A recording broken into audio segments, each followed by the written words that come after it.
নমস্কাৰ প্ৰিয় শ্ৰোতাসকল, আমি পাঠ কৰি আছোঁ ৰজনীকান্ত বৰদলৈদেৱৰ কালজয়ী উপন্যাস মনোমতী। অসমত তৃতীয়বাৰ মানুহৰ আক্ৰমণৰ ঘটনালৈ লিখা বুৰঞ্জীমূলক উপন্যাস। আজি দ্বিতীয় খণ্ডৰ ৪ৰ্থ অধ্যায়। পমিলা, মনোমতী, মিংগিমাহা।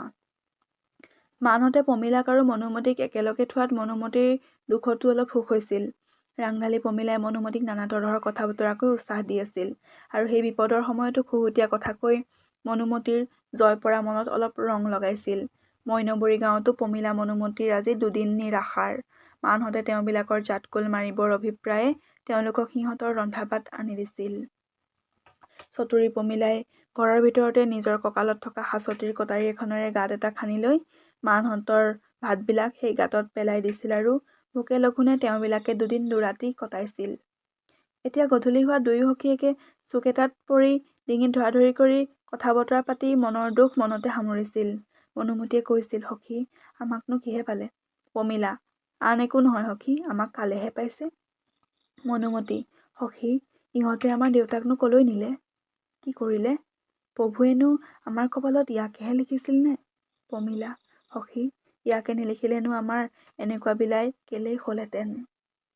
মনোমতী, সখী, এই পিশাচতে আমাকনো কি কৰিব খুজিছে? পমিলা, ইহঁতে হেনো বুঢ়ী আৰু ছোৱালীবিলাকক কাটি পেলায়, ভাল ভাল গাভৰুবিলাকৰ হেনো জাতকুল মাৰে। মনোমতী, সখী, পিশাচতে আমাক ইয়াকে কৰিবলৈহে ৰাখিছেনে? পমিলা, এৰা, তোমাৰ ওপৰত মানৰ সেনাপতি তিলুৱাৰ চকু পৰিছে। মোৰ ওপৰত বা বিশেষকৈ কাৰ চকু পৰিছে ক'ব নোৱাৰো। বাৰু তোমাক এটা কথা সুধো, তুমিনো মানৰ ভাত খাব পাৰিবানে? মনোমতী, জীওতো গলেও মই পিশাচৰ তিৰোতা হ'ব নোৱাৰিম। পমিলা, যদি বল কৰি সেনাপতিয়ে তোমাৰ গাত ধৰে তেন্তেনো কি কৰিবা? মনোমতী, কাপোৰৰ তলৰ পৰা খুৰখন উলিয়াই দেখুৱাই এই খুৰেৰে হয় তাৰ ডিঙিত নহয় মোৰ ডিঙিত ৰেপ দিম। পমিলা, তোমাৰ নিজৰ ডিঙিত ৰেপ দিয়া ভবাটো এৰা, পাৰিলে পিশাচৰ ডিঙিত খুৰখন বহুৱাবা। মনোমতী, বাৰু তাকে হ'লেও কৰিম, কিন্তু কোৱাচোন সখী, তুমিনো কি কৰিবা? পমিলা, সখী, মই পিশাচক বান্দৰৰ দৰে নচুৱাম। দুটাক নচুৱাইছো দেখিছাই, কেৱল সেনাপতিক নচুৱাব পৰা নাই।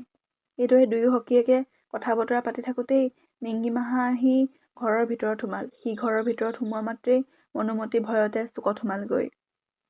চতুৰী পমিলাই মিচিক কৰি হাঁহি এটি মাৰি আগবাঢ়ি আহি মিংগিমাহাক ক'লে, সেনাপতি, আজি আমাৰ কি ভাগ্য যে আমাৰ ঘৰলৈ আহিল। মিংগিমাহা, তোমালোক কেনে আছা মই তাকে চাবলৈ আহিছোঁ। পমিলা, সেনাপতিৰ আমালৈ বৰ মৰম। মিংগিমাহা, এৰা, বৰ মৰম, আমি তোমালোকৰ নিচিনা গাভৰুক বৰ ভাল পাওঁ নহয়নে? বাৰু তোমালোক কেনে আছা? পমিলা, সেনাপতিৰ অনুগ্ৰহত আমি এই ঘৰৰ ভিতৰতে ৰজাৰ ঘৰত থকা যেন পাইছোঁ। মিংগিমাহা, তোমালোকৰ খোৱা লোৱাত একো দুখ হোৱা নাইনে? পমিলা, সেনাপতি, তোমালোকৰ ভাতবিলাক বৰ মিঠা, কিন্তু সেই ফটিকাবিলাকহে দেখোন কেনেবা কেনেবা কেচেমা কেচেম গোন্ধায়। মিংগিমাহা, তুমি এতিয়াও ফটিকাৰ সোৱাদ বুজিব পৰা নাই। এবাৰ ফটিকাৰ সোৱাদ পালে বুজিবা। ফটিকা কেনে ভাল বস্তু, এবাৰ ফটিকাত মুখ বহিলে সদায় আমাৰ ফটিকা খাবলৈহে মন কৰিবা। পমিলা, হ'ব পাৰে, আপোনালোকৰ নিচিনা দিগ্বিজয়ী বীৰসকলে যেতিয়া ফটিকা ইমান ভাল বস্তু বুলি কৈছে, তেতিয়া ফটিকানো কেনেকৈ বেয়া হ'ব পাৰে? আমাৰ খাৰ খোৱা জিভাত ভাল নালাগিলে এনে দেৱতাৰ দুৰ্লভ বস্তু বেয়া হ'ব পাৰেনে? মিংগিমাহা, হয়, তুমি যথাৰ্থ কথা কৈছা। বাৰু কোৱাচোন তোমাৰ লগৰ সিজনী কলৈ গ'ল? পমিলা, তাই ভয় খাই চুকত সোমাইছেগৈ। মিংগিমাহা হাঁহি হাঁহি, কিহৰনো ভয়, আমি কিবা বাঘনে তাইক খাই পেলাম? পমিলা, সেনাপতি, তাই ন ছোৱালী, একোকে নাজানে, সেই দেখি তাই আপোনাক অহা দেখি ভয়তে মুচকচ গৈ চুকত সোমাইছে। মিংগিমাহা, একো ভয় নাই, তাইক এবাৰ ইফালে আহিবলৈ কোৱা। মিংগিমাহাৰ কথাত পমিলাই সখীক মাতি ক'লে, সখী, এবাৰ ইফালে নাহা কেলেই? পমিলাৰ কথাত মনোমতী একো উত্তৰ নিদি আৰু কুচিমুচি চুকত সোমাল। এনেতে মিংগিমাহাই এখোজ দুখোজ কৰি মনোমতীৰ ফাললৈ গ'ল আৰু তেওঁৰ ওচৰত চাপি ক'বলৈ ধৰিলে, তুমি ভয় কৰিছা কেলেই?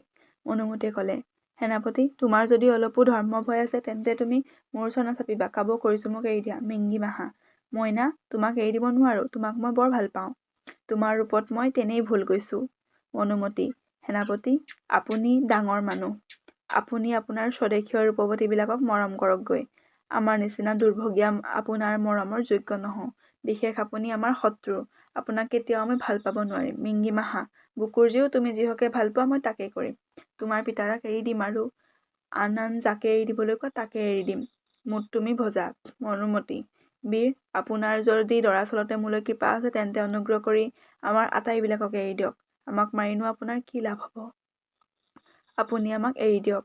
আমি আপোনাৰ অক্ষয় কীৰ্তি গাম। মেংগী মাহা, তোমালোকৰ আটাইবিলাকক বাৰু মই এৰি দিম, কিন্তু তুমি কোৱাচোন, মোক তুমি ভাল পাবানে? মনুমতী, আপুনি যদি আমাৰ আটাইবিলাককে এৰি দিয়ে তেন্তে আপোনাক মই পিতৃৰ দৰে ভাল পাম। মনুমতীৰ এই কথাত মিংগী মাহাৰ মুখ কলা পৰিল। নিৰস মনেৰে ক'লে, তুমি মোক পিতৃৰ দৰে মৰম কৰিব নালাগে, তোমাৰ গোলাম বুলিহে মৰম কৰিব লাগে। মনুমতী, মই আপোনাৰ নিচিনা বীৰ এজনক গোলাম বুলিবলৈ কি সাহ আছে? মিংগী মাহা, আপোনাৰ তেন্তে স্বামী বুলি মৰম কৰিবা। মনুমতী, আপুনি যেতিয়া ইমানবিলাক বীৰৰ স্বামী, তেনেস্থলত মই স্বামী বুলিলেহে আপুনি স্বামী হ'বনে? মিংগী মাহা, মই সেই ভাৱত স্বামী বুলিবলৈ কোৱা নাই, মই কৈছোঁ তুমি মোৰ তিৰোতা হবানে? মনুমতী, মই কেতিয়াও তোমাৰ তিৰোতা হ'ব নোৱাৰো। মিংগী মাহা, লাহৰী তুমি ফুল, মই ভোমোৰা, তুমি যদি মোক তোমাৰ ফুলৰ মৌ স্বইচ্ছাই খাব নিদিয়া তেন্তে মই বল কৰি খাম। মনুমতী, আপোনাৰ চিৰকাললৈ কলংক ৰ'ব। মিংগী মাহা, মোৰ কলংক হ'লেও তোমাক মই মোৰ মনৰ পৰা বাজ কৰিব নোৱাৰিম। কোৱাচোন, তুমি মোৰ হবানে? মনুমতী, এই জীৱ হ'লেও মই তোমাৰ হ'ব নোৱাৰিম। মনুমতীৰ এই কথাত মিংগী মাহাই চকু দুটা ৰঙা কৰি বাহু আফালি বাৰু তোকনো কোনে ৰাখে চাওঁ বুলি এই বুলিয়েই সি মনুমতীক খেদা মাৰি গ'ল। মনুমতীয়ে বিপদত ধৈৰ্য নেহেৰুৱাই ততালিকে কাপোৰৰ তলৰ পৰা খুৰখন উলিয়াই দেখুৱাই ক'লে, পিশাচ, আহ, এই খুৰ তোৰ ডিঙিতে বহুৱাম। মিংগী মাহাইও তৎক্ষণাৎ কঁকালৰ পৰা তৰোৱালখন উলিয়াই দেখুৱাই ক'লে, তোক এই তৰোৱালেৰে একে কোবে কাটিম। মনুমতী, তই মোক তৰোৱালেৰে কাট, মোৰ পক্ষে সিও ভাল, তেও মই তোক গা চুব নিদিওঁ। মিংগী মাহাই মনুমতীৰ সাহ দেখি আৰু কথা শুনি তৰোৱালখন সুমুৱাই থৈ ক'লে, বাৰু আজিলৈ তোক এৰিলো, কিন্তু মই চাম তইনো মানৰ ভাত খাও নে নেখাও। ইয়াৰ পাছত সি পমিলাক চকুৰ আগতে দেখি ক'লে, তই বৰ দুষ্ট, তইয়েই তাইক এনেবিলাক বুদ্ধি দিছ। পমিলা, সেনাপতি, আপুনি পুৰুষ হৈ এজনী তিৰোতাক বশ কৰিব নোৱাৰিলে, এতিয়া মইহে দোষী হলো। মিংগী মাহা, তোক আৰু মই তাইৰ সৈতে একেলগে নথওঁ। পমিলা, ভাল, কিন্তু তুমি মোক অকলে এঠাইত থলে তোমাৰ ৰণুৱা দুটাই কটাকটিকৈ মৰিব। মিংগী মাহা, মই তোক কাকো নিদো, তইও মোৰেই হবি, বাৰু আজিলৈ মই যাওঁ। এইবুলি মিংগী মাহা ঘৰৰ ভিতৰৰ পৰা ওলাই তেওঁ সন্মুখতে এটা ৰঙা পাগুৰিৰ সৈতে মানুহ দেখা পালে। সেই মানুহটোৱে মিংগী মাহাৰ হাতত এখন চিঠি দিলে। মিংগী মাহাই সেই চিঠিখন লৈ মানুহটোক বিদায় দি নিজৰ বহালৈ গ'ল। প্ৰিয় শ্ৰোতাসকল, ৪ৰ্থ অধ্যায় সমাপ্ত হৈছে।